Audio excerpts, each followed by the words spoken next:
దప్పికొన్న వేళ నీ చూపు నుండి నన్ను మరువకు వ్యాధి కొన్న వేళ నీ కాపు మధ్య మధ్యలో పైన ఉండేది కింద పెట్టాలి, కింద ఉండేది పైన ఉండాలి. ఎందుకంటే అది కిందది ఎక్కువ ఉడికిపోతుంది, అది లేయర్స్ లేయర్స్ ఉడుకుతుంది.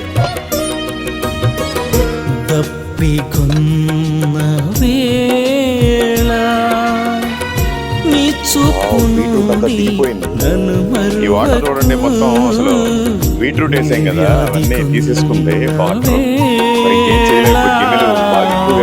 నీ కాపు నుండి నన్ను విడువకు, నీ జీవ జలముతో నన్ను నింపు, నీ జీవము నన్ను బ్రతికించు, నీ జీవ జలముతో నన్ను నింపు, నీ జీవము నిచ్చి నన్ను బ్రతికించు. మొత్తానికి ఉడికిపోయింది. ఈరోజు ఒక చిన్న ప్రయోగాలు చేస్తున్నాం.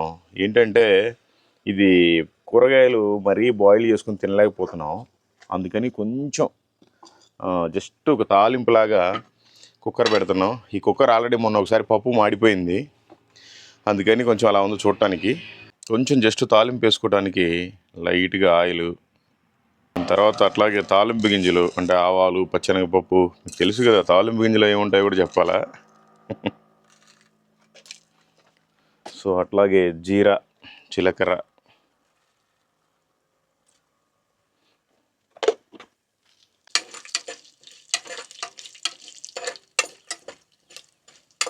ఇది స్టవ్ చిన్నదే కానీ మంట బాగా ఎక్కువగానే వస్తుంది, అందుకని అట్లాగే అల్లం ముక్కలు, జింజర్ చాప్స్,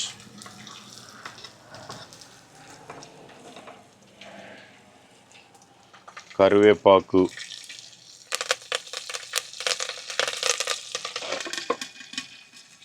మొన్న కూడా స్టవ్ అంతా పాడైపోయింది కరివేపాకు వేసినప్పుడు.